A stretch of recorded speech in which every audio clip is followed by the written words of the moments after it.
Price Lord. கர்த்தருடைய நாமம் மகிமைப்படுவதாக. இந்த நேரத்திலும் கூட இந்த நாள் வகுப்பை நாம் ஜெபித்து ஆரம்பிக்கலாம்.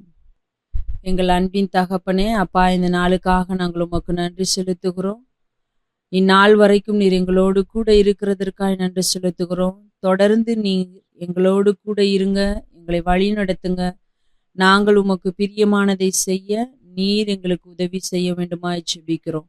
எங்களை தாழ்த்துகிறோம், உம்முடைய கரத்தில் அர்ப்பணிக்கிறோம். இன்ப இயேசுவின் நாமத்தில் ஜெபிக்கிறோம் பிதாவே, ஆமேன் ஆமேன்.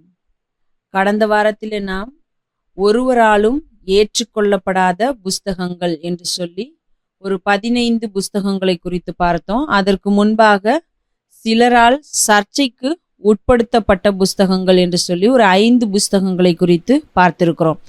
இன்றைக்கு நாம் பார்க்க போகிறது அப்போக்ரிஃபல் புக்ஸ் அப்படின்னு சொல்கிற தள்ளுபடி ஆகமங்கள். நம்ம இப்பொழுது சொல்லும் பொழுது தமிழிலே தள்ளுபடி ஆகமங்கள் என்று சொல்லி அவைகளை சொல்லுகிறோம். இந்த புஸ்தகங்களை குறித்து தான் நம்ம பார்க்க போகிறோம்.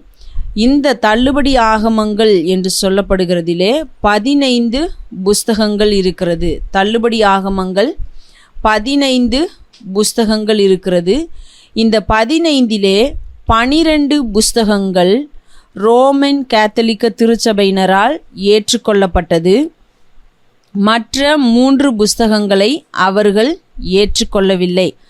அந்த 3 புஸ்தகங்களும் இன்னும் வேறு சில கிறிஸ்தவர்கள் என்று சொல்லுகிற, கிறிஸ்துவை விசுவாசிக்கிறோம் என்று சொல்லுகிற வேறு சிலரால் ஏற்றுக்கொள்ளப்பட்டிருக்கிறதை நாம் பார்க்க முடிகிறது. அது யாரால் ஏற்றுக்கொள்ளப்பட்டிருக்கிறது என்பதை குறித்தும் நம்ம இன்றைக்கு பார்க்க போகிறோம். அப்போது அப்போக்ரிஃபா என்று சொல்லும் பொழுது சிலரால் ஏற்றுக்கொள்ளப்பட்ட புஸ்தகங்கள் என்று சொல்லி நாம் பார்க்கிறோம். இந்த அப்போக்ரிஃபா என்ற வார்த்தை கிரேக்க மொழியிலிருந்து நமக்கு வந்து கிடைத்த ஒரு வார்த்தையாக இருக்கிறது. இதை சொல்லும் பொழுது இதற்கு அர்த்தம் என்ன சொல்லுகிறார்கள் அப்படின்னு பார்த்தோன்னா, மறைக்கப்பட்ட என்று பொருள்படும். இந்த அப்போக்ரிஃபா என்ற வார்த்தை கிரேக்க மொழியிலிருந்து நமக்கு கிடைக்கப்பட்டிருக்கிறது. இதற்கு மறைக்கப்பட்ட என்று சொல்லப்படுகிறதான அர்த்தங்கள் இருக்கிறது. ஆனால் அநேக நேரங்களிலே இதை குறித்து நம்ம சொல்லும் பொழுது, பேசும் பொழுது, இப்போ நம்ம சொல்லும் பொழுது அப்போக்ரிஃபா அப்படின்னு சொன்னால் சிலரால் ஏற்றுக்கொள்ளப்பட்ட புஸ்தகங்கள் என்று சொல்லுகிறோம். அப்போது இது இந்த நியமனத்திலே பயன்படுத்தப்பட்ட பொழுது, அதே நேரத்திலே திருச்சபை வட்டாரங்களிலே பயன்படுத்தப்பட்ட பொழுது இதற்கு என்ன ஒரு அர்த்தம் கொடுக்கப்பட்டது அப்படின்னு சொன்னால், சிலரால் ஏற்றுக்கொள்ளப்பட்டது, தள்ளுபடி ஆகமம், அல்லது சொல்லும் பொழுது எப்படி சொல்லுகிறார்கள் என்று சொன்னால், ஒரு குழுவினரால், அதாவது ரோமன் கேத்தலிக்க திருச்சபையினரால் ஏற்றுக்கொள்ளப்பட்ட புஸ்தகங்களை அப்போக்ரிஃபல் புக்ஸ் என்று சொல்லுகிறோம் என்று. இப்படிப்பட்டதான நிலைமையிலே இந்த வார்த்தை இப்பொழுது பயன்படுத்தப்பட்டு கொண்டிருக்கிறது. அதுவும் விசேஷமாக சொல்ல போனோம் அப்படின்னு சொன்னால் திருச்சபை வட்டாரங்களில், அதாவது கிறிஸ்தவர்களுக்கு இடையே இந்த வார்த்தை இப்படியாக பயன்படுத்தப்படுகிறதை நாம் பார்க்க முடிகிறது. ஆனால் இந்த அப்போக்ரிஃபா என்று சொல்லும் பொழுது உண்மையான அர்த்தம் என்னவென்று சொன்னால், புரிந்து கொள்ள கடினமான ஒன்று அல்லது மறைந்து இருக்கிற அப்படின்னு சொல்கிறது தான் இதனுடைய உண்மையான அர்த்தமாக இருக்கிறது. அப்போக்ரிஃபா என்று சொன்னால் இதுதான் அதனுடைய பொருள், அர்த்தம் என்று சொல்லி நாம் பார்க்க முடிகிறது. அடுத்ததாக பார்க்கும் பொழுது இந்த அப்போக்ரிஃபா என்று சொல்லும் பொழுது நம்மிடையே நாம் பயன்படுத்துகிற வழக்கத்திலே பார்க்கும் பொழுது நியமனமற்ற புஸ்தகங்கள், அதாவது நியமனத்திலே உள்ள புஸ்தகங்களை நம்ம என்ன சொல்கிறோம், நம்முடைய வேதத்திலே இருக்கிறதான புஸ்தகங்கள் அப்படின்னு சொல்லி நம்ம பார்க்குறோம். அப்படி இவைகள் தேவனால் அருளப்பட்டவை அல்ல, தேவனால் ஏவப்பட்டது அல்ல என்று சொல்லி ஒதுக்கப்பட்ட புஸ்தகங்கள். எபிரேயர்களுடைய அதாவது யூதர்களுடைய வேதாகமத்திலே காணப்படாத புஸ்தகங்கள் இவை எல்லாமே இந்த அப்போகிரிஃபா வரிசையிலே வருகிறதான புஸ்தகங்களாக காணப்படுகிறது அப்படின்னு சொல்லி நம்ம பார்க்க முடியும். இந்த 15 புஸ்தகங்கள் மாத்திரம் அல்லாமல் அந்த சூடிகிரிஃபா அப்படின்னு சொல்லி பார்த்தோம். அதில் எண்ணற்ற புஸ்தகங்கள் இருக்குது. அதில் மிகவும் முக்கியமாக ஒரு 15 புஸ்தகங்களை நம்ம பார்த்தோம்.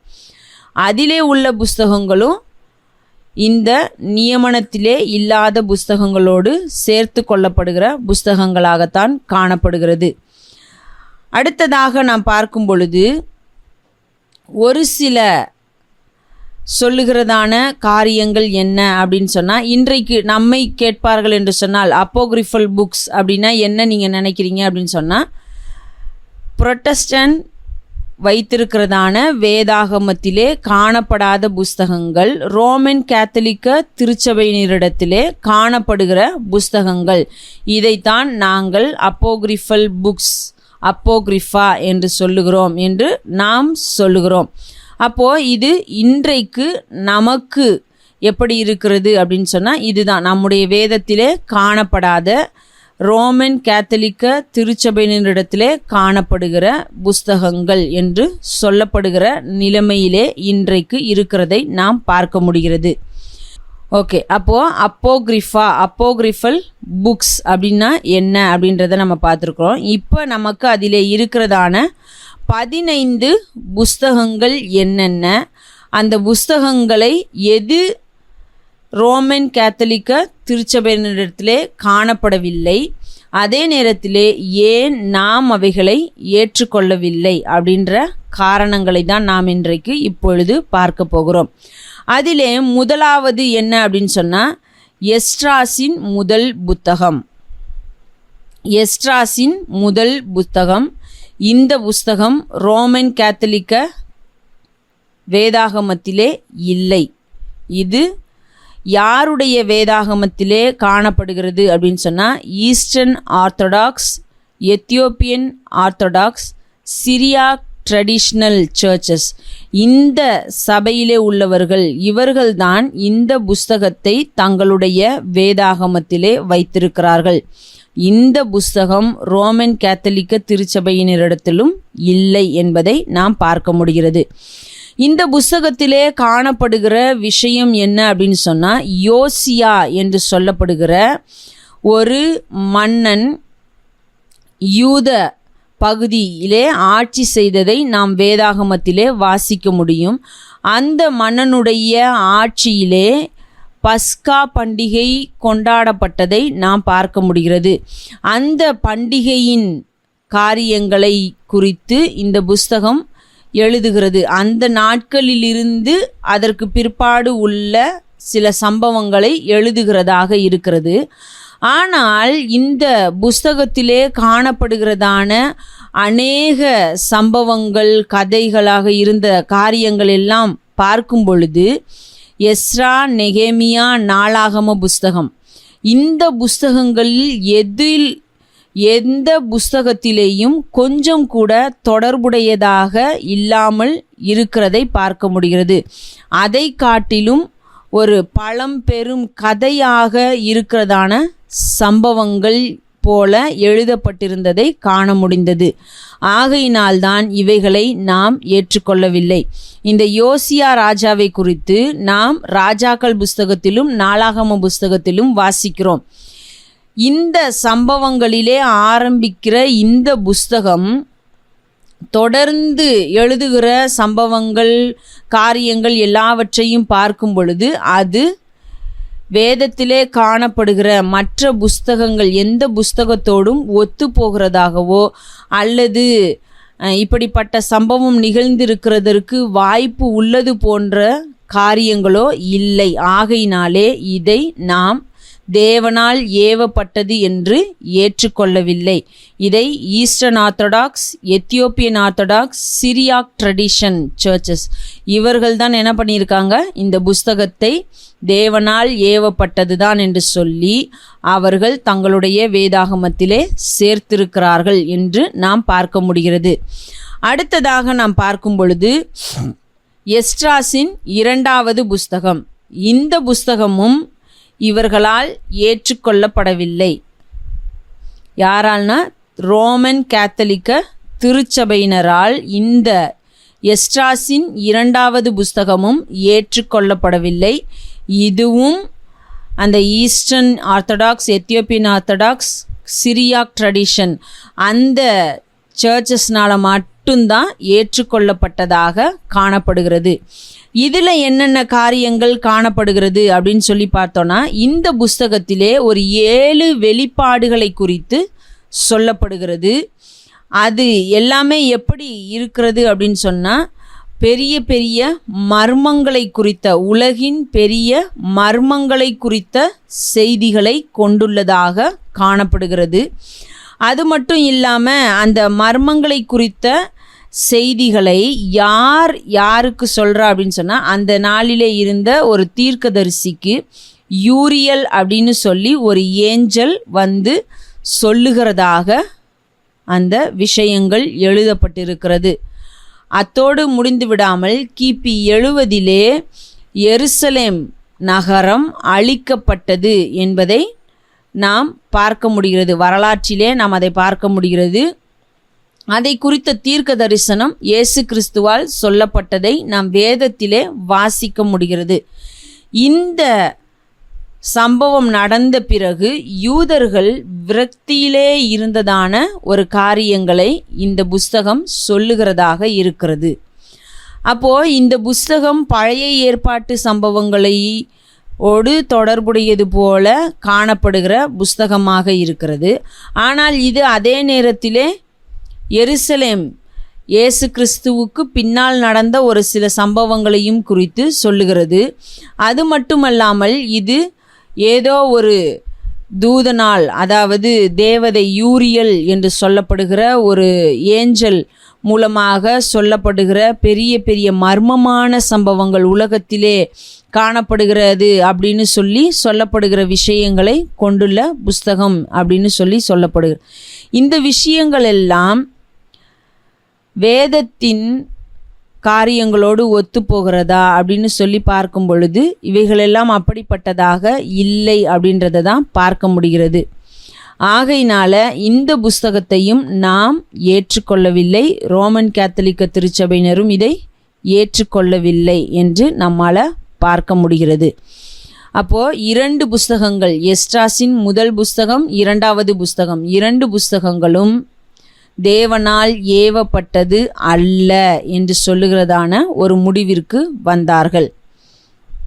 அடுத்ததாக நாம் பார்க்கும் பொழுது தோபித், அதாவது தொபியாசு ஆகமம் என்றும் சொல்லுகிறார்கள், தோபித்து என்றும் சொல்லுகிறார்கள். இது ரோமன் கேத்தலிக்க திருச்சபையினரால் ஏற்றுக்கொள்ளப்பட்ட ஒரு புஸ்தகமாக காணப்படுகிறது.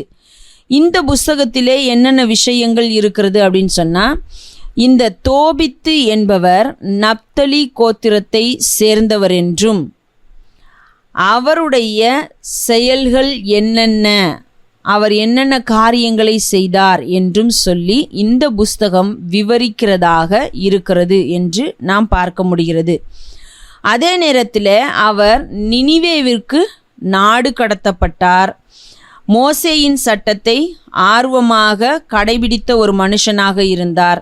இந்த புஸ்தகத்திலே சொல்லப்படுகிற சம்பவங்கள், இந்த புஸ்தகத்திலே சொல்லப்படுகிற போதனைகள் எப்படிப்பட்டதாக இருக்கிறது அப்படின்னு சொன்னால், நல்ல தார்மீக போதனை மற்றும் யூத பக்தியை ஊக்குவிப்பதற்கான போதனையாக இருக்கிறது. அது மட்டுமல்லாமல் மாயவாதம் மற்றும் ஜோதிடத்தை மேம்படுத்துதல் போதனைக்காகவும் அறியப்படுகிறது. இதில் ஃபஸ்ட்டு இந்த புஸ்தகம் யாரை குறித்து சொல்லுகிறது? நப்தலி கோத்திரத்தை சேர்ந்த தோபித் அப்படின்னு சொல்லி ஒரு மனுஷனுடைய செயல்கள், காரியங்கள், அவர் எப்படி நினிவேக்கு நாடு கடத்தப்பட்டார் என்பதை குறித்து சொல்லுகிறதாக இருக்கிறது. ஒரு பகுதியில் இந்த புஸ்தகம் ஒரு நல்ல நீதி நெறிக்கு உரியதான காரியங்களை போதிக்கிற ஒரு புஸ்தகமாக இருந்தாலும், அதே நேரத்திலே இந்த புஸ்தகம் எப்படிப்பட்டதாக இருக்கிறது அப்படின்னு சொன்னால், ஒரு மாயவித்தை, ஜோதிடம் போன்ற காரியங்களை ஊக்குவிக்கிறதான ஒரு புஸ்தகமாக காணப்படுகிறது. வேதத்தின்படி அவைகளெல்லாம் தவறானது. தேவன் மோசேயினிடத்திலே நியாயப்பிரமாணத்தை கொடுத்தபோது அந்த காலத்திலிருந்தே நாம் பார்க்க முடிகிறது, உன்னிடத்திலே அஞ்சனம் பார்க்கிறவன், அதே நேரத்தில் இந்த குறி சொல்லுகிறவர்கள், அடுத்தது இந்த ஜோதிடம் போன்ற மாயவித்தை காரியங்களை செய்கிறவர்கள் யாரும் உன்னிடத்திலே காணப்படக்கூடாது என்று சொல்லப்படுகிற ஒரு கட்டளை இருந்ததை நாம் பார்க்க முடிகிறது. ஆகையினால தான் நாம் சவுலினுடைய காலத்திலே அவர் செய்த ஒரு விஷயம் என்ன அப்படின்னு சொல்லி நம்ம வாசிக்கும் பொழுது அங்கே வாசிக்க முடியும். அவன் அஞ்சனம் பார்க்கிறவர்கள், குறி சொல்லுகிறவர்கள் யாரும் இந்த தேசத்திலே இருக்கக்கூடாது அப்படின்னு சொல்லி எல்லாரையும் துரத்தி விட்டான் அப்படின்னு நம்ம வாசிக்க முடியும். ஆனால் கடைசி நாளில் தேவன் அவனோடு பேசாத பொழுது, அவனுக்கு எந்த விதத்திலையும் தேவனிடத்திலிருந்து ஒரு பதிலை தெரிந்து கொள்ள முடியாத பொழுது அவனே அஞ்சனம் பார்க்கிறவளை தேடி போனான் அப்படின்றதையும் நம்ம வாசிக்கிறோம். ஆனால் அவன் தேவனுக்கு பிரியமாக நடந்த நாளிலே நாம் பார்க்க முடிகிறது, அவன் அஞ்சனம் பார்க்கிறவர்கள், குறி சொல்லுகிறவர்கள் யாரும் தேசத்திலே இருக்கக்கூடாது என்று சொல்லி துரத்தி விட்டான் என்றும் பார்க்க முடிகிறது. ஆனால் இந்த புஸ்தகம் அவைகளை சப்போர்ட் பண்ணுகிற, அந்த போதனை நல்லது என்று சொல்லுகிறதான வகையிலே இருக்கிற புஸ்தகமாக இருக்கிறது. ஆகையினாலே இது தேவனால் ஏவப்படவில்லை, அருளப்படவில்லை என்று சொல்லி நாம் இந்த புஸ்தகத்தை ஏற்றுக்கொள்ளவில்லை. அடுத்ததாக 4வதாக நாம் பார்க்கிற புஸ்தகம் என்னவென்று சொன்னால் ஜூடித், அதாவது யூதித்து அப்படின்னு சொல்லி ஒரு புஸ்தகம் இருக்கிறது.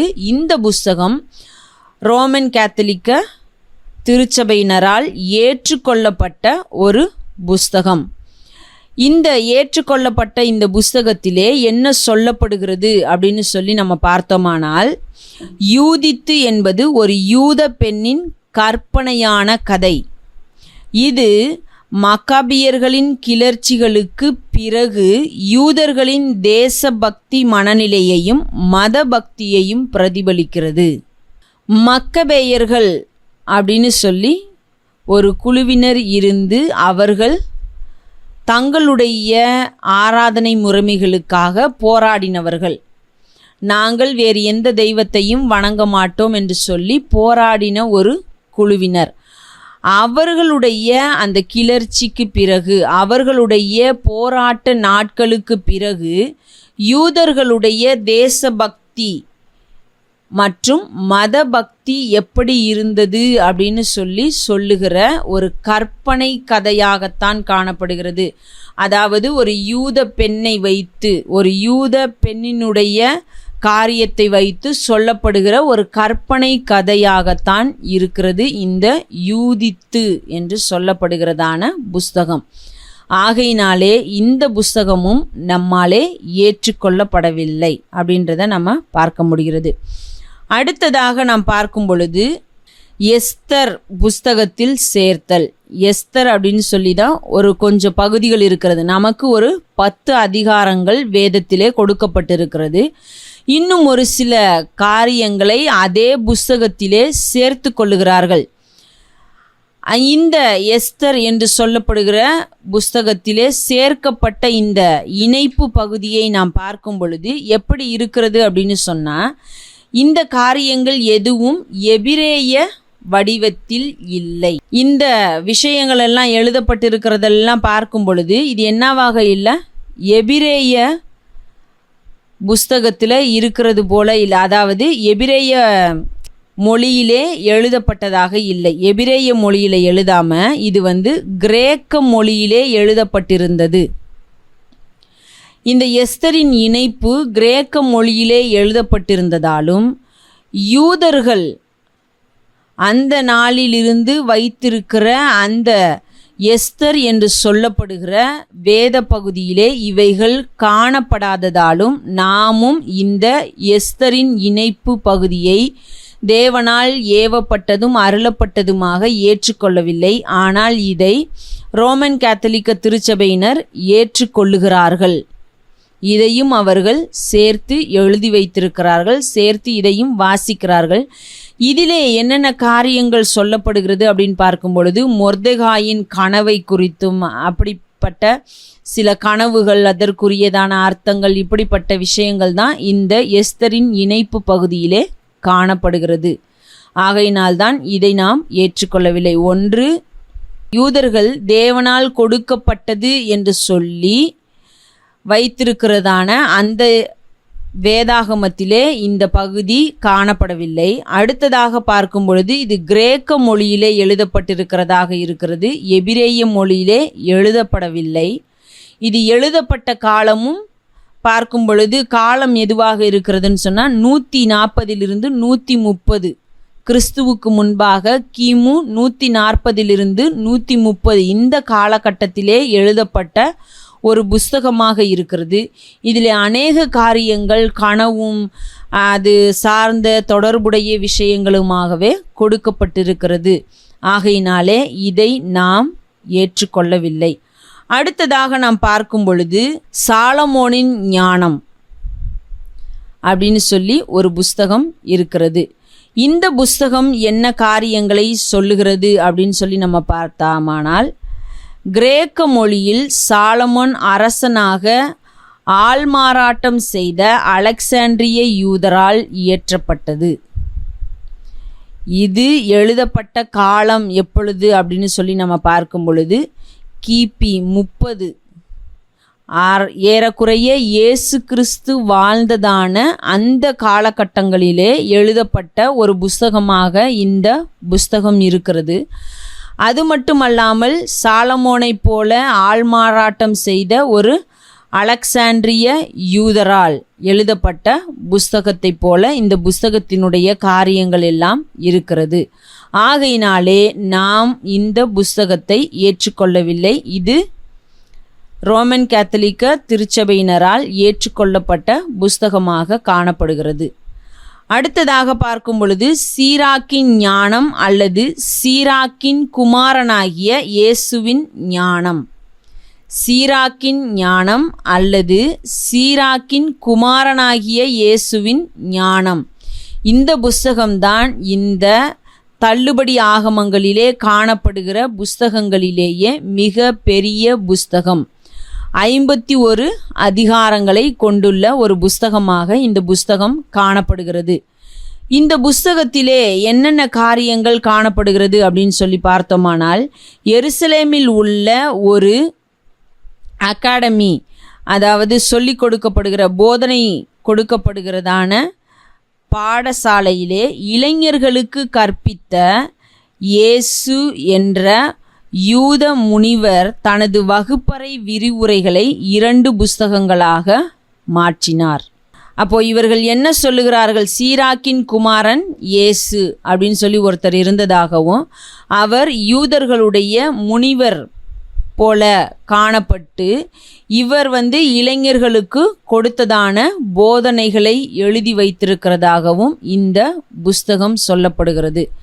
இது ஏறக்குறைய இந்த புஸ்தகத்தை நாம் வாசித்து பார்த்தோம் என்று சொன்னால் கொஞ்சம் நீதிமொழிகள் புஸ்தகத்திற்கு கொஞ்சம் சிமிலராக இருக்கிற ஒரு புஸ்தகத்தை போல இருக்கும். இன்னொன்று சொல்ல போனோமானால் இதிலே அநேக காரியங்கள் சிலை வழிபாடு இவைகளை பற்றியெல்லாம் சொல்லுகிற ஒரு புஸ்தகமாக காணப்படுகிறது. ஆனால் இவைகளில் உள்ள எல்லா விஷயங்களும் ஏற்றுக்கொள்ளக்கூடியதாக இல்லை அப்படின்றத நம்ம பார்க்க முடியும். திருமணம், செல்வம், சட்டம், இப்படி பல தலைப்புகளின் கீழே இந்த புஸ்தகம் பல்வேறு காரியங்களை பேசுகிறதாக காணப்படுகிறது. இந்த சீராக்கின் ஞானம் என்று சொல்லப்படுகிறதான புஸ்தகம். ஆனால் இது எழுதப்பட்ட காலம் என்று சொல்லி நம்ம பார்க்கும் பொழுது கிபி 180 எழுதப்பட்ட புஸ்தகமாக இருக்கிறது. அது மாத்திரமல்லாமல் எருசலேமிலே காணப்பட்டதான இளைஞர்களுக்கு ஒரு போதனையை கொடுக்கிறதான விஷயம் என்று சொல்லப்படுகிறதான விஷயங்கள் தான் இந்த புஸ்தகத்திலே இருக்கிறதாக சொல்லப்படுகிறது. அதில் அநேக காரியங்கள் ஒவ்வொரு தலைப்பின் கீழே திருமணம், சட்டம், செல்வம், இன்னும் குடும்பம், பிள்ளைகள், இப்படின்னு சொல்லி அநேக காரியங்களை குறித்து சொல்லுகிற ஒரு புஸ்தகமாகத்தான் இருக்கிறது.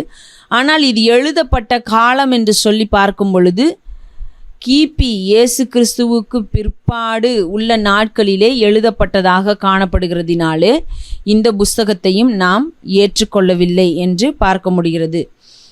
அடுத்ததாக நாம் பார்க்கும் பொழுது பாரூக், நம்ம சுடிபிகிராஃபா அப்படின்னு சொல்லப்படுகிற புஸ்தகத்தில் 2 பாரூக் 3 பாரூக் அப்படின்னு சொல்லி நம்ம புஸ்தகங்களை பார்த்தோம். இங்கே பாரூக் என்று சொல்லப்படுகிற ஒரு புஸ்தகத்தை பார்க்கிறோம். இந்த புஸ்தகம் நம்மால் ஏற்றுக்கொள்ளப்படவில்லை. ஏன் அப்படின்னு சொன்னால், இதிலே காணப்படுகிறதான விஷயங்கள் எப்படிப்பட்டதாக இருக்கிறது அப்படின்னா, இது பெரும்பாலும் எரேமியா, தானியேல், ஏசாயா மற்றும் யோபு ஆகியோரின் வாக்கியங்களின் தொகுப்பு. இந்த புஸ்தகம் 2க்கும் மேற்பட்ட ஆசிரியர்களால் உருவாக்கப்பட்ட ஒரு கூட்டு படைப்பாக இருக்கிறது. இந்த பாரூக் அப்படின்னு இதற்கு பெயர் வைத்திருக்கிறார்கள். ஆனால் இந்த புஸ்தகம் ஒரு நபரால் எழுதப்பட்ட புஸ்தகமாக இல்லை. 2 பேரோ அல்லது அதற்கு மேற்பட்ட நபர்களோ சேர்ந்து எழுதிய ஒரு புஸ்தகத்தை போல காணப்படுகிறது. அது மட்டுமல்லாமல் இதிலே காணப்படுகிற அநேக விஷயங்கள் எதனுடைய காரியமாக இருக்கிறது அப்படின்னு சொல்லி பார்த்தோமானால், ஏசாயா, எரேமியா, அதே நேரத்தில் தானியேல், யோபு இவர்களின் வாக்கியங்களை இங்கும் அங்குமாக சொல்லுகிற புஸ்தகங்களாக காணப்படுகிறது. ஆகையினாலே இந்த புஸ்தகத்தையும் நாம் தேவனால் அருளப்பட்டது என்று சொல்லி ஏற்றுக்கொள்ளவில்லை.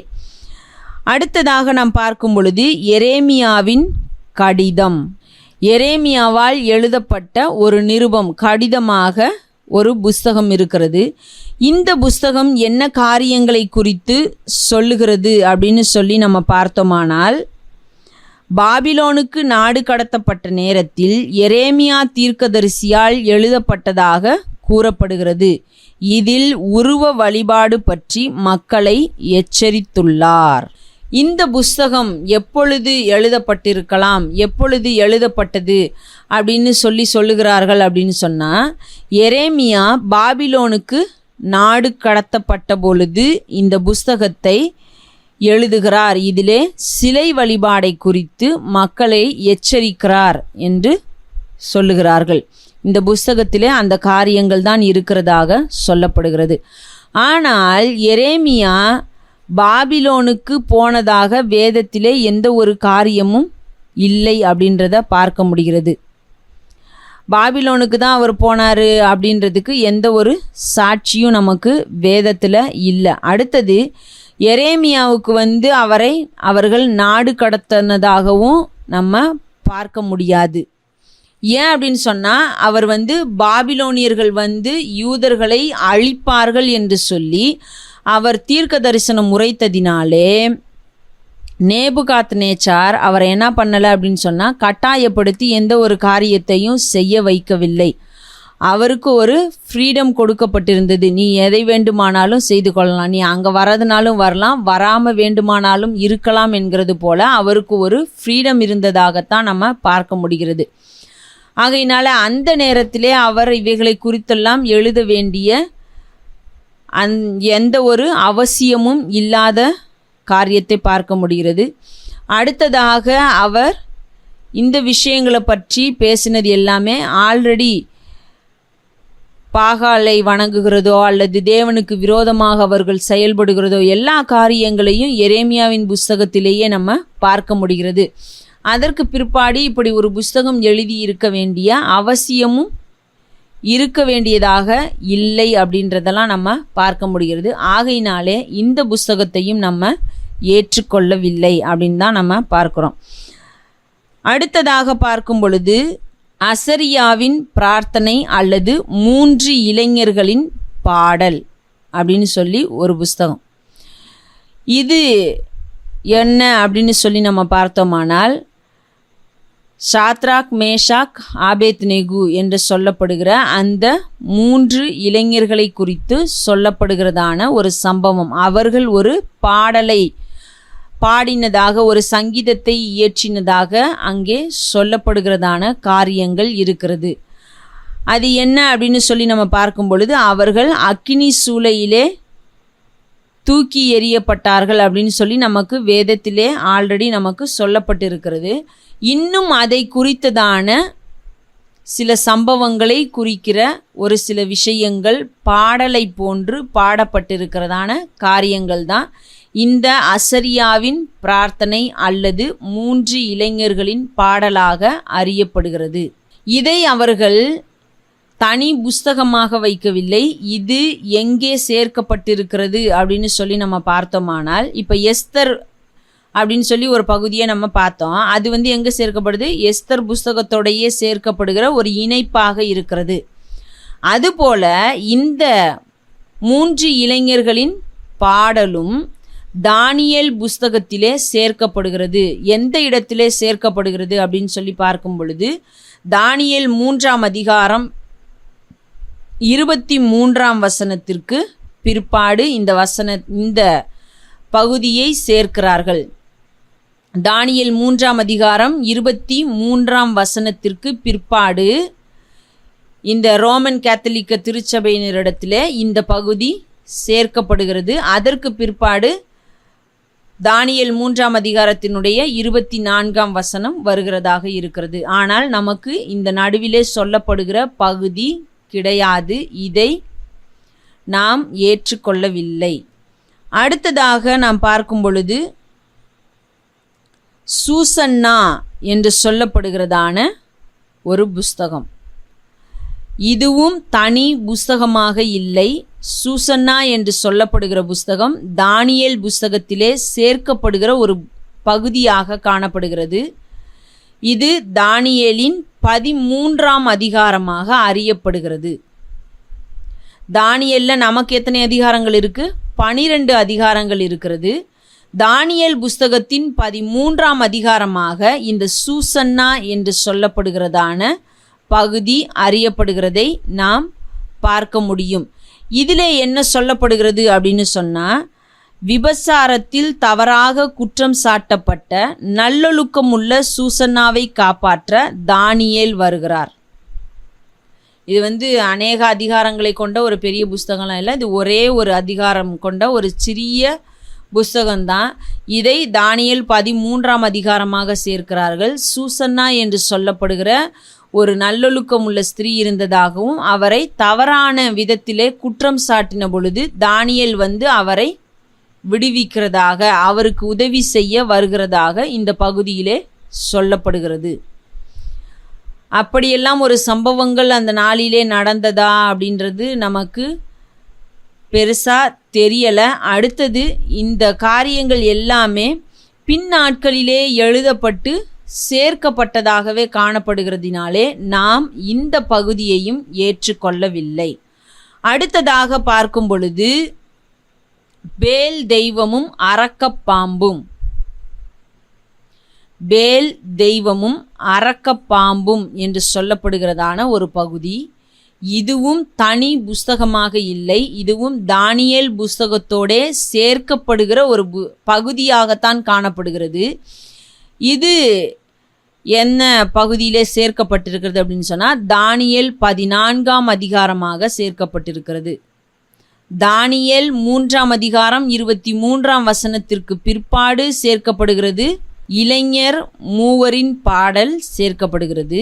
தானியேல் 13ஆம் அதிகாரமாக சேர்க்கப்படுகிறது.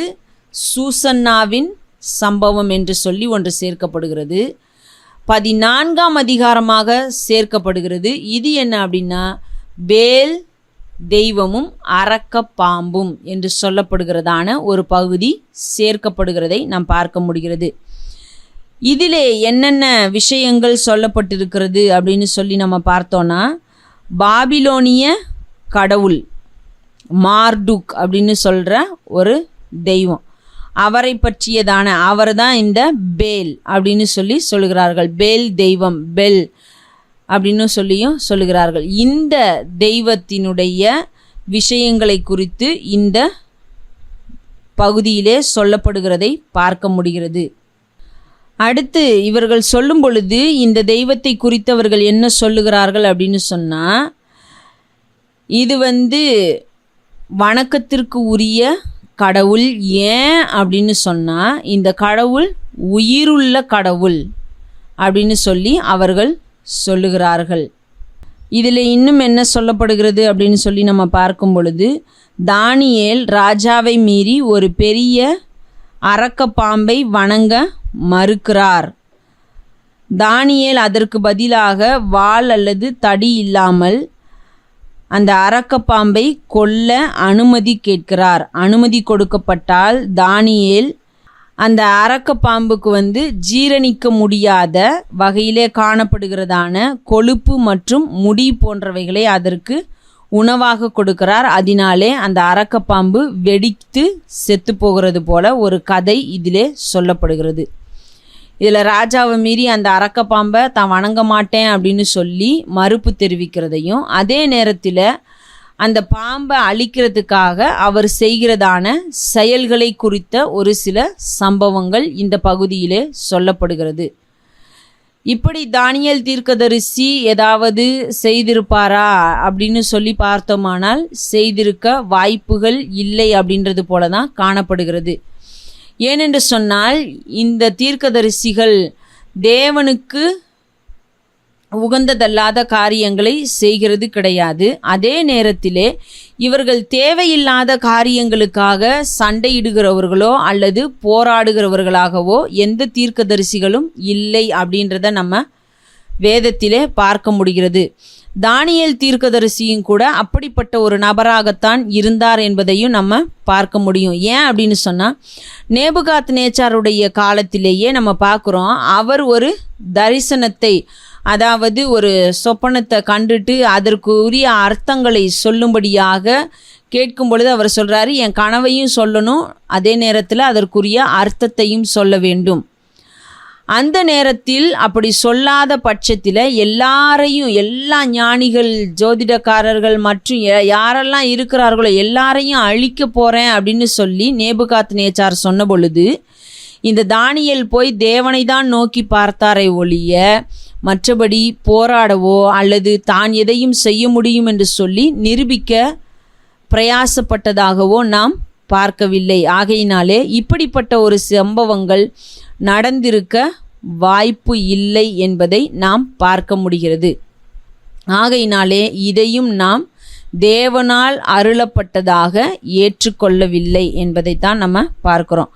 அடுத்ததாக பார்க்கும் பொழுது மனாசேயின் பிரார்த்தனை. மனாசேயின் பிரார்த்தனை என்று சொல்லி நாம் பார்க்கிறதான இந்த புஸ்தகத்திலே சொல்லப்படுகிற காரியம் என்னவென்று சொன்னால், நாம் 2 நாளாகமும் 33ஆம் அதிகாரம் 11-19 உள்ள மனாசே என்று சொல்லப்படுகிற ஒரு பொல்லாத, தேவனுக்கு பிரியமில்லாத காரியங்களை செய்கிற ராஜாவை குறித்து நாம் வாசிக்கிறோம்.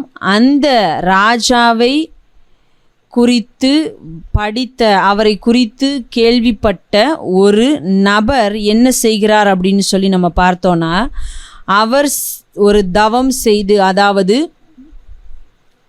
தன்னை வருத்தி ஒரு தவத்தை ஏறெடுத்து, அப்பொழுது அவர் ஒரு சங்கீதத்தை எழுதுகிறார். அதாவது என்ன செய்து எழுதுகிறார் அப்படின்னு சொன்னால், யூதாவின் பல பாவங்களுக்காக தேவனிடம் மன்னிப்பு கேட்டு ஒரு ஜெபத்தை செய்வது போல ஒரு சங்கீதத்தை இயற்றுகிறார். ஒரு ஜெபம் செய்து ஒரு சங்கீதத்தை இயற்றுகிறார். அதைத்தான் மனாசேயின் பிரார்த்தனை என்று சொல்லுகிற பெயரிலே அழைக்கப்படுகிற ஒரு புஸ்தகமாக காணப்படுகிறது. இதை மனாசே என்ற ராஜா செய்யவில்லை, ஆனால் அவரை குறித்து அறிந்த ஒரு நபர் செய்கிறதாக இருக்கிறது. இது அதே காலகட்டத்திலே செய்யப்பட்டதாகவும் இல்லை. இது எழுதப்பட்ட காலம் என்று சொல்லி நாம் பார்க்கும் பொழுது கிபி 1-2 நூற்றாண்டுகளிலே எழுதப்பட்ட ஒரு புஸ்தகமாக இருக்கிறது. ஆகையினாலும் நாம் இந்த புஸ்தகத்தை தேவனால் அருளப்பட்டதும் ஏவப்பட்டதுமாக ஏற்றுக்கொள்ளவில்லை.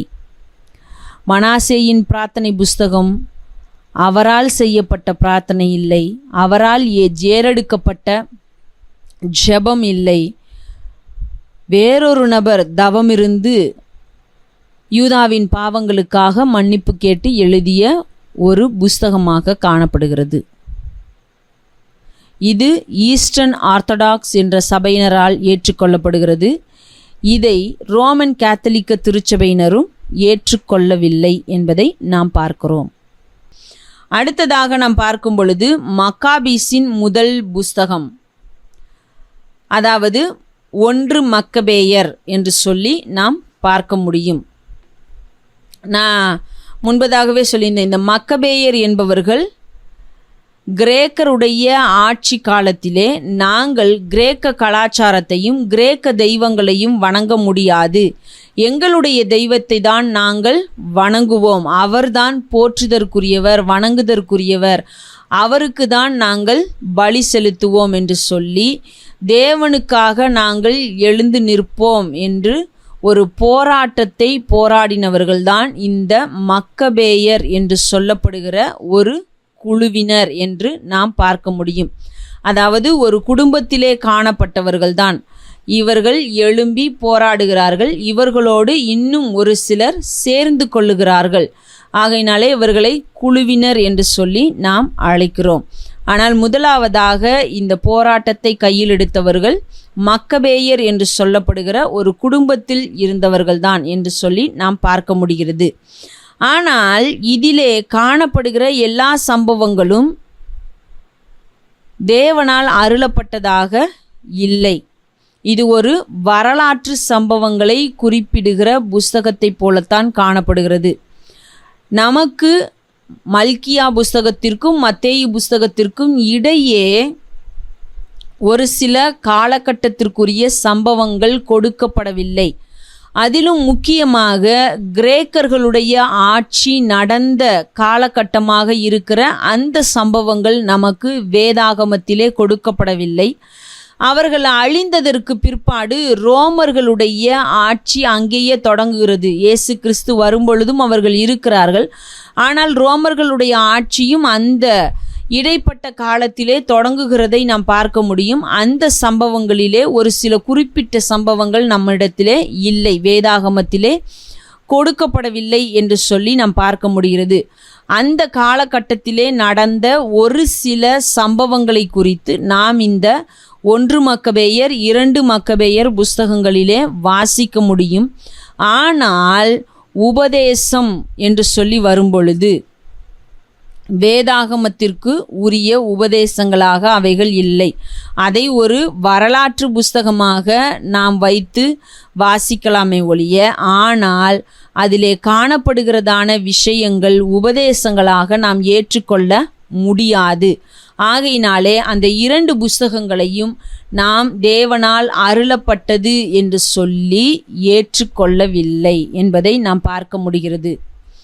இதிலும் முக்கியமாக இப்பொழுது கல்லறை திருநாள் என்று சொல்லி ரோமன் கேத்தலிக்க திருச்சபையினரால் கொண்டாடப்படுகிற, அதாவது ஒரு பிரார்த்தனை ஏறெடுக்கிற நாளாக இருக்கிறதை நாம் பார்க்க முடிகிறது. அதற்கு மிகவும் முக்கியமாக ஒரு உபதேசத்தை கொடுத்த புஸ்தகமாக எது காணப்படுகிறது அப்படின்னு சொன்னால் இந்த மக்கபேயர்களுடைய புஸ்தகம் அப்படின்றத நம்ம பார்க்க முடிகிறது. இந்த மக்கபேயர்களுடைய புஸ்தகத்தில் தான் அதற்கு உள்ள ஆதார வசனத்தை அவர்கள் வைத்திருக்கிறார்கள். இந்த புஸ்தகத்திலே தான் நீங்கள் மரித்தவர்களுக்காக ஏறெடுக்கும் ஜபத்தினாலே, அதாவது பிரார்த்தனையினாலே, வேண்டிக் கொள்ளுவதினாலே அவர்களுக்கு நன்மை விளையும், நன்மை கிடைக்கும் என்று சொல்லப்படுகிறதான காரியங்கள் இந்த மக்கபேயர்களுடைய புஸ்தகத்தில் இருக்கிறது. அதாவது இந்த உபதேசம் என்னவென்று சொன்னால் உத்தரிக்கும் ஸ்தலம் என்று சொல்லப்படுகிற பர்கட்ரி என்று சொல்லுவார்கள். அந்த உபதேசத்திற்கு இந்த பகுதியிலே இருந்துதான் வசனங்களை எடுத்து பேசுகிறார்கள். மற்ற வேதாகம பகுதிகளிலிருந்து யோவானிலிருந்தும் அவர்கள் ஒரு சில வசனத்தை சுட்டி காட்டுகிறார்கள். அதாவது கிறிஸ்துவுக்குள் இருக்கிறவன், எனக்குள்ளே மரித்தவன் இன்னும் பிழைத்திருக்கிறான் என்று சொல்லப்படுகிறது போல யோவானிலே ஒரு வசனம் இருக்கிறது. அதாவது கிறிஸ்துவுக்குள் மரிக்கிறவர்கள் பிழைத்திருக்கிறார்கள் என்று சொல்லப்படுகிறது போல அந்த வசனத்தையும் கோட் பண்ணுகிறார்கள். ஆனாலும் அவர்களுக்கு முக்கியமாக ஆதாரமாக இருக்கிறது எந்த வசனம், எங்கிருந்து அவர்கள் அந்த உபதேசத்திற்கு வசனங்களை எடுத்திருக்கிறார்கள். அடிப்படை வசனம் எங்கே இருக்கிறது என்றால் இந்த மக்கபேயர்களுடைய புஸ்தகத்திலே தான் இருக்கிறது. ஆகையினாலே நாம் இந்த புஸ்தகங்கள் 2 மக்கபேயர்களுடைய புஸ்தகங்களையும் நாம் தேவனுடைய வார்த்தை என்று சொல்லி ஏற்றுக்கொள்ளவில்லை. ஏனென்று சொன்னால் ஒரு மனிதன் அவனுடைய வாழ்கிறதான நாட்களிலே எப்படி இருக்கிறானோ அதை வைத்து தான் தேவன் அவனை நியாயம் தீர்க்கப் போகிறார் என்று சொல்லி நமக்கு வேதம் சொல்கிறது. ஏனென்றால் ஒரு மனிதன் பிறந்து அவன் ஒரே தரம் மரித்து அதற்கு பிற்பாடு நியாய தீர்ப்படைவது தான் அவனுக்காக வைக்கப்பட்டிருக்கிறது.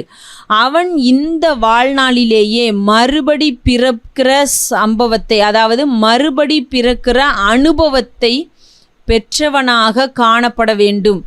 அப்படி இல்லை என்று சொன்னால் அவன் மரித்த பிற்பாடு அவனுடைய பெயரை வைத்து அவனுக்காக செய்யப்படுகிற எந்த ஒரு காரியங்களும் ஏற்றுக்கொள்ளப்பட மாட்டாது என்பதை நாம் வேதத்திலே பார்க்கிறோம். இயேசு கிறிஸ்துவும் கூட அதை சொல்லுகிறதை நாம் பார்க்க முடிகிறது. நீ இருக்கிறதான இந்த நாளிலேயே என்ன பண்ணணும்? உன்னுடைய இரட்சிப்புக்கு ஏற்றவைகளை தேடிக்கொள்ள வேண்டும். நீ இருக்கிற இந்த நாட்களிலேயே, உனக்கு கொடுக்கப்பட்டிருக்கிறதான இந்த ஜீவனுள்ள நாட்களிலேயே நீ நித்திய ஜீவனுக்கு ஏதுவானவைகளை தேடிக்கொள்ள வேண்டும். அதற்கு ஏற்ற கிரியைகளை செய்கிறவனாக நீ காணப்பட வேண்டும் என்று சொல்லுகிறதை எல்லாம் நாம் பார்க்கிறோம். ஆகையினாலே ஒரு மனிதன் மரித்ததற்கு பிற்பாடு அவனும் அவனுக்காக எதுவும் செய்ய முடியாது. அவனுக்காக வேறு யார் ஒருவரும் எதையும் செய்ய முடியாது. லாசரு அந்த ஐஸ்வர்யவான் சம்பவத்திலும் அந்த உவமையாக சொல்லப்படுகிற காரியத்திலும் கூட நம்ம பார்க்க முடிகிறது. அவன் இறந்ததற்கு பிற்பாடு எதையும் அவனுக்காக செய்து கொள்ள முடியவில்லை. அப்போ நமக்கு கொடுக்கப்பட்டிருக்கிற இந்த வாழ்க்கையிலே, இந்த உலகத்திலே நாம் வாழ்கிறதான இந்த நாட்களிலேயே தான் எதையாகிலும் செய்து கொள்ள வேண்டும். அப்போ இந்த மக்கபேயர்களுடைய புஸ்தகத்தை நாம் ஏற்றுக்கொள்ளாததற்கு காரணம் இது மிக முக்கியமான காரணம் அப்படின்றத நம்ம பார்க்க முடிகிறது. அதிலேயும் அந்த முதல் மக்கபேயர்களுடைய புஸ்தகத்தில் இன்னும் சொல்லப்படுகிறதான காரியம் என்ன அப்படின்னு சொல்லி பார்க்கும் பொழுது, பொதுவாக நம்பகமான வரலாற்று கணக்கு, அதாவது நம்ம ஒரு வரலாறாக அதை எடுத்துக்கொள்ளலாமே ஒழிய உபதேச புஸ்தகமாகவோ அல்லது தேவனால் அருளப்பட்டதாகவோ ஏற்றுக்கொள்ள முடியாது. அது ஒன்றை நாம் பார்க்கிறோம். அது முதலாவது மக்கபேயர்களுடைய புஸ்தகத்தில் இருக்குது. ஒரு வரலாற்று சம்பவமாக கொடுக்கப்பட்ட விஷயங்கள் இருக்கிறத நம்ம பார்க்க முடிகிறது. அதாவது கிரேக்கர்களுக்கு எதிராக அவர்கள் போராடிய போராட்டம், கிளர்ச்சி என்று பார்க்கிறோம். ஆனால் 2 மக்கபேயர்கள் புஸ்தகத்திலே என்ன அப்படின்னு சொன்னால், 1 மக்கபேயர்களின் தொடர்ச்சி அப்படின்னு சொல்லுகிற விதத்தில் 2 மக்கபேயர் என்று பெயர் வைத்திருக்கிறார்கள். ஆனால் அது அப்படிப்பட்ட தொடர்ச்சியாக இல்லை. இந்த 2 மக்கபேயர்களுடைய புஸ்தகத்திலே இருக்கிறதான காரியங்களும் வரலாறாகவும் கூட நாம் ஏற்றுக்கொள்ள முடியாத அளவிற்கு இருக்கிறது அப்படின்றத நம்ம பார்க்க முடிகிறது. ஆகையினாலும் இந்த புஸ்தகங்கள் ஏற்றுக்கொள்ளப்படவில்லை. ஓகே, அப்போ நம்ம இப்போ வரைக்கும் பார்த்துருக்கிறது 15 புஸ்தகங்கள் பார்த்துருக்கிறோம். இந்த 15லே 3 புஸ்தகங்களை ரோமன் கேத்தலிக்க திருச்சபையினர் ஏற்றுக்கொள்ளவில்லை. அது என்னென்ன நீங்கள் ஆன்சர் பண்ணலாம். 15 பார்த்துருக்குறோம். அதில் 3 புஸ்தகத்தை ரோமன் கேத்தலிக்க திருச்சபையினர் ஏற்றுக்கொள்ளவில்லை. அது என்னென்ன? அந்த 3 புஸ்தகமும் சொல்லும் பொழுதே நான் சொன்னேன், இது அவர்களால் ஏற்றுக்கொள்ளப்படவில்லை அப்படின்னு சொல்லி. நோட் பண்ணீங்களா? என்னென்ன புஸ்தகம்? இப்போ இந்த மக்கபேயருக்கு முன்பாக ஒரு புஸ்தகம் சொன்னேன். சொல்லுங்க சிஸ்டர். முதல் எஸ்ட்ராஸ். ஓகே, 2வது எஸ்ட்ராஸ். இன்னொரு புஸ்தகம் 1 மக்கபேயர் 2 மக்கபேயருக்கு முன்பாக வந்த ஒரு புஸ்தகம். ஓகே, மனாசே. கரெக்ட். மனாசேயின் பிரார்த்தனை என்று சொல்லப்படுகிறதான ஒரு புஸ்தகம். அப்போது இந்த 3 புஸ்தகங்களும் ரோமன் கேத்தலிக்க திருச்சபையினரால் ஏற்றுக்கொள்ளப்படவில்லை அப்படின்னு சொல்லி நம்ம பார்க்குறோம். அப்போது மீதி 12 புஸ்தகங்கள் ரோமன் கேத்தலிக்க திருச்சபையினரால் ஏற்றுக்கொள்ளப்பட்டிருக்கிறது அப்படின்னு சொன்னால் அவர்களுக்கு வேதாகமத்திலே எத்தனை புஸ்தகங்கள் இருக்கணும்? அதாவது பழைய ஏற்பாட்டில் மட்டும்தான் அவங்க புஸ்தகத்தை சேர்த்துருக்காங்க. அப்போது அவர்களுக்கு எத்தனை புஸ்தகங்கள் அதிகமாக இருக்கும்? ஓகே, தானியேல் புஸ்தகத்தோட அவங்க சேர்த்ததான புஸ்தகங்கள் எத்தனை? நம்ம இப்போ பார்த்துருக்கிற அவர்கள் ஏற்றுக்கொண்ட புஸ்தகங்கள் 12. அதில் தானியேல் புஸ்தகத்தோடு அவர்கள் எத்தனை புஸ்தகங்களை இணைத்திருக்கிறார்கள்? ஆன்சர் பண்ணலாம். 2 சிஸ்டர். 2 புஸ்தகம். ஓகே, 2 புஸ்தகம் தான் நினைத்திருக்கிறார்களா? சிஸ்டர் பிரியா அவங்க சொன்னது கரெக்டா? ஓகே, அவர்கள் சேர்த்தது 3 புஸ்தகங்கள். 1 இளைஞர் மூவரின் பாடல், சூசன்னா, வேல் தெய்வமும் அரக்கப்பாம்பும். 3 புஸ்தகங்கள். ஏன்னா ஒரு புஸ்தகம் 3 அதிகாரத்திலே சேர்த்துடுறாங்க. ஒன்று 13ஆம் அதிகாரம், இன்னொன்று 14ஆம் அதிகாரம். அப்போது இது எல்லாமே தானியேல் புஸ்தகத்தோடையே வந்து விடுகிறது. அப்போது அவைகள் தனி புஸ்தகமாக இல்லை அப்படின்றத பார்க்க முடிகிறது. இன்னொன்று என்ன அப்படின்னு சொன்னால், பாரூக் அப்படின்னு சொல்லி ஒரு புஸ்தகம் பார்த்தோம். எரேமியாவின் கடிதம் அப்படின்னு சொல்லி இன்னொரு புஸ்தகம் பார்த்தோம். இந்த 2 புஸ்தகத்தையும் சேர்த்து ஒரே புஸ்தகமாக வைத்திருக்கிறார்கள். பாரூக் அப்படின்னு சொல்லுகிறதான பெயரிலேயே இருக்குது. ஆனால் பிராக்கெட்டில் எரேமியாவின் கடிதம் அப்படின்னு சொல்லியும் போட்டு இதை ஒரே புஸ்தகமாக வைத்திருக்கிறார்கள். அப்போது இதையெல்லாம் நம்ம எஸ்தர் அப்படின்னு சொல்லி நம்ம ஒன்று பார்த்தோம். அதையும் எஸ்தர் புஸ்தகத்தோடையே சேர்த்து விடுகிறார்கள். அப்போது இப்படி பார்க்கும் பொழுது அவர்களுக்கு நம்முடைய வேதாகமத்தில் இருப்பதை விட 7 புஸ்தகங்கள் அதிகமாக காணப்படுகிறது. 7 புஸ்தகங்கள் அதிகமாக காணப்படுகிறது. 12 புஸ்தகங்கள் சேர்க்கிறாங்க. ஆனால் அவைகள் எஸ்தரிலே ஒரு புஸ்தகமும் அதே நேரத்திலே தானியேலிலே 3 புஸ்தகங்களும் சேர்க்கப்படுகிறது. அப்போது 4 புஸ்தகங்கள் வேறு புஸ்தகங்களோடு சேர்க்கப்பட்டு விட்டது. பாரூக் என்கிற புஸ்தகத்திலே எரேமியாவின் கடிதமும் சேர்க்கப்படுகிறது. ஆகையினாலே 7 புஸ்தகங்கள் தான் அவர்களுக்கு அதிகமாக இருக்கிறது அப்படின்றத பார்க்க முடிகிறது. அப்போது அவர்களுக்கு மொத்தமாக பழைய ஏற்பாட்டிலே இருப்பது எத்தனை புஸ்தகங்கள் அப்படின்னு சொல்லி நம்ம பார்த்தோமானால் 46 புஸ்தகங்கள் காணப்படுகிறது. அப்போது முழு வேதாகமத்திலும் என்று சொல்லி நாம் பார்க்கும் பொழுது 73 புஸ்தகங்கள் என்று சொல்லி நாம் பார்க்கிறோம்.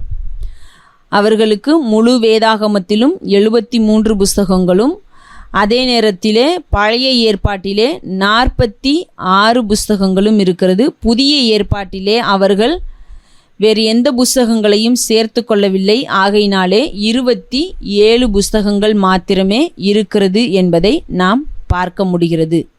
ஓகே, இந்த புஸ்தகங்களிலே காணப்படுகிறதான விஷயங்கள் என்னென்ன, ஏன் நாம் ஏற்றுக்கொள்ளவில்லை, அவர்கள் அந்த புஸ்தகத்திலே சொல்லி இருக்கிற விஷயங்கள் என்னென்ன அப்படின்லாம் நம்ம சொல்லி பார்த்தோம். இதில் அவர்கள் பிரிக்கிறார்கள் என்னென்ன விஷயம் எங்கெங்கே எந்த காரியங்களை சொல்லுகிறது அப்படின்னு சொல்லி பார்க்கும் பொழுது வரலாற்று புஸ்தகங்கள் என்று சொல்லி 1 எஸ்ராஸ், 1 மற்றும் 2 மக்கபேயர் வரலாற்று புஸ்தகங்கள் என்று அழைக்கப்படுகிறது. புராண கதை அல்லது பழம்பெரும் கதை என்று சொல்லப்படுகிற புஸ்தகங்கள் அப்படின்னு நம்ம பார்த்தோமானால் தோபித்து, யூதித்து, எஸ்தர் புஸ்தகத்தில் சேர்க்கப்பட்ட அந்த எஸ்தரின் இணைப்பு, அதே நேரத்திலே தானியேல் புஸ்தகத்திலே சேர்க்கப்பட்ட விஷயங்கள், இளைஞர் மூவரின் பாடல், சூசன்னா, வேல் தெய்வமும் அரக்கப்பாம்பும், இவைகள் எல்லாமே புராண கதைகள் அல்லது பழம்பெரும் கதைகளாக அறியப்படுகின்றன. அடுத்ததாக தீர்க்க தரிசனம் என்ற பகுதியிலே எதை சேர்க்கிறார்கள் அப்படின்னு சொன்னால் பாரூக், எரேமியாவின் கடிதம், 2 எஸ்ட்ராஸ். தீர்க்க தரிசனம் என்று சொல்லப்படுகிற பகுதியிலே பாரூக், எரேமியாவின் கடிதம், 2 எஸ்ராஸ் என்று சொல்லப்படுகிறவைகள் சேர்க்கப்படுகிறது. அடுத்ததாக நீதியை சொல்லுகிற புஸ்தகங்களாக அறியப்படுகிறது எது எது அப்படின்னு சொல்லி பார்த்தோமானால், சீராக்கின் ஞானம், சாலமோனின் ஞானம், மனாசேயின் பிரார்த்தனை. சீராக்கின் ஞானம், சாலமோனின் ஞானம், மனாசேயின் பிரார்த்தனை இவைகள் நீதி நெறி புஸ்தகங்களாக அல்லது தியான புஸ்தகங்களாக அறியப்படுகின்றன என்பதை நாம் பார்க்க முடிகிறது. அப்போது 12 படைப்புகள் இருந்தாலும் அவைகள் 7 புஸ்தகங்களாக மாத்திரமே அதிகமாக சேர்க்கப்பட்டிருக்கிறதாக நாம் பார்க்கிறோம். மற்ற புஸ்தகங்களினுடைய இணைப்பாக சேர்க்கப்பட்டிருக்கிறதையும் நாம் பார்க்க முடிகிறது. அப்போது ரோமன் கேத்தலிக்க திருச்சபையினருக்கு 7 புஸ்தகங்கள் அதிகமாக இருக்கிறது. அதே நேரத்திலே தானியேலிலும் எஸ்தர் புஸ்தகத்திலும் ஒரு சில பகுதிகள் சேர்க்கப்பட்டிருக்கிறது. ஆனால் இவைகள் சொல்லப்படுகிறதான காரியங்கள் தேவனால் அருளப்பட்டவை அல்ல என்பதற்கு நாம் ஒரு சில விஷயங்களை பார்த்திருக்கிறோம். உங்களுக்கு இதை குறித்து இன்னும் ஒரு சில விஷயம் தெரிந்து கொள்ளணும் அப்படின்னு சொன்னால், நீங்கள் ஆப்புமே இருக்குது. திருவிவிலியம் அப்படின்னு சொல்லி ஒரு ஆப் இருக்குது. அதை நீங்கள் டவுன்லோட் பண்ணி இந்த பகுதிகளை குறித்து ஏதாவது வாசிக்க வேண்டுமானால் வாசித்து பார்க்க முடியும். அந்த ஒவ்வொரு புஸ்தகத்திற்குமே அவர்கள் முன்பாக முன்னுரை என்று சொல்லி ஒரு பக்கத்திற்கு கொடுத்திருக்கிறார்கள். அந்த முன்னுரையை வாசித்தாலே உங்களுக்கு ஓரளவிற்கு இந்த புஸ்தகம் எதை குறித்து தான் சொல்லுகிறது என்பதை குறித்து நீங்கள் அறிந்து கொள்ள முடியும். ஆகையினாலே உங்களுக்கு அப்படி இன்ட்ரெஸ்ட் இருக்கும் அப்படின்னு சொன்னால் அதை வாசிக்கிறதுனால நமக்கு தவறு ஒன்றுமில்லை. ஆனால் 1 மக்கபேயர் புஸ்தகத்தை நாம் வாசிக்கும் பொழுது அந்த மல்கியாவிற்கும் மத்தேயுவிற்கும் இடைப்பட்ட காலங்களிலே நடந்த ஒரு சில வரலாற்று விஷயங்களை நாம் தெரிந்து கொள்ள முடியும். அதற்காக நீங்கள் வாசிக்க வேண்டும் என்று நினைத்தால் திருவிவிலியம் என்று சொல்லப்படுகிற ஆப்பை நீங்கள் டவுன்லோட் செய்து ஒரு சில பகுதிகளை வாசித்து பார்க்கலாம். ஓகே, இந்த விஷயத்தில் இன்னும் ஏதாவது உங்களுக்கு கிளாரிஃபிகேஷன் வேணும் அல்லது ஏதாவது டவுட் இருந்தால் இப்போ நீங்கள் கேட்கலாம். இல்லை பிற்பாடு வந்தாலும் நீங்கள் குரூப்பிலே அதை பதிவிடலாம். ஓகே, அப்போ நம்ம ஜெபித்து முடிக்கலாம்.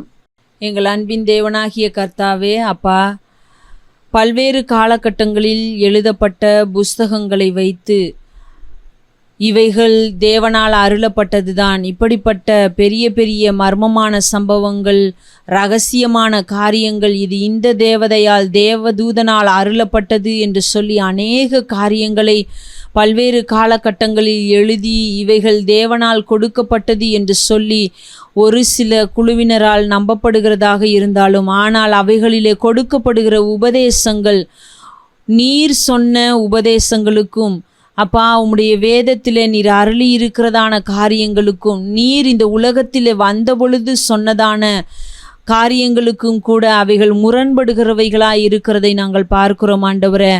ஆகையினால இந்த நாட்களிலும் கூட நீர் கொடுத்த நீர் அருளின இந்த வேதாகமத்தையே வேத வசனங்களையே வைத்து கொண்டு அப்பா அதற்கு முரண்பாடான காரியங்களை போதிக்கிறவர்களையும் கூட நாங்கள் பார்க்கிறோம் ஆண்டவரே. ஆகையினாலே அந்த நாட்களிலே இருந்த புஸ்தகங்களில் உள்ள உபதேசங்களுக்கு எங்களை தப்புவித்த எங்கள் தேவனாகிய கர்த்தர் இந்த நாளிலே காணப்படுகிறதான தேவையற்ற போதனைகளுக்கும் அப்பா நூதனமான போதனைகளுக்கும் எங்களை தப்புவிக்க வேண்டுமாய் செபிக்கிறோம் ஆண்டவரே. அப்பா, கிறிஸ்து இங்கே இருக்கிறார், அங்கே இருக்கிறார், அவர் இங்கே வந்திருக்கிறார், அங்கே வந்திருக்கிறார், அவர் இப்படி இருக்கிறார், அப்படி இருக்கிறார் என்று சொல்லி எத்தனையோ விஷயங்களை நாங்கள் கேள்விப்பட்டாலும் அவர்கள் பின்னாக சென்று விடாதபடி அப்பா ஸ்தோத்திரம் ஆண்டவரே, நீர் எங்களை பாதுகாத்து வழிநடத்த வேண்டுமாய் செபிக்கிறோம் ஆண்டவரே. அப்பா, விசேஷமாக நாங்கள் உம்முடைய வார்த்தையில் வாசிக்கிறோம், தெரிந்து கொள்ளப்பட்டவர்களும் வஞ்சிக்கப்படத்தக்கதான காலம் வருகிறதாயிருக்கிறது என்று பார்க்கிறோம் ஆண்டவரே. அப்பா, அப்படிப்பட்ட காலங்களிலே நீர் தாமே உம்முடைய சட்டைகளின் மறைவிலே எங்களை வைத்து பாதுகாத்து நாங்கள் உம்முடைய வார்த்தையின்படி நடக்க எங்களுக்கு கிருபை செய்ய வேண்டுமாய் ஜெபிக்கிறோம் ஆண்டவரே. எங்களை முழுமையுமாய் தாழ்த்துகிறோம், உம்முடைய கரத்தில் அர்ப்பணிக்கிறோம். கூட இருங்க, வழி நடத்துங்க, காத்து கொள்ளுங்க, பலப்படுத்துங்க. இன்ப இயேசு கிறிஸ்துவின் நாமத்தில் ஜெபிக்கிறோம் பிதாவே, ஆமேன். என் ஆத்துமாவே கர்த்தரை ஸ்தோத்திரி, என் முழு உள்ளமே அவருடைய பரிசுத்த நாமத்தை ஸ்தோத்திரி. என் ஆத்துமாவே கர்த்தரை ஸ்தோத்திரி. அவர் செய்த சகல உபகாரங்களையும் மறவாதே. ஆமேன், ஆமேன்.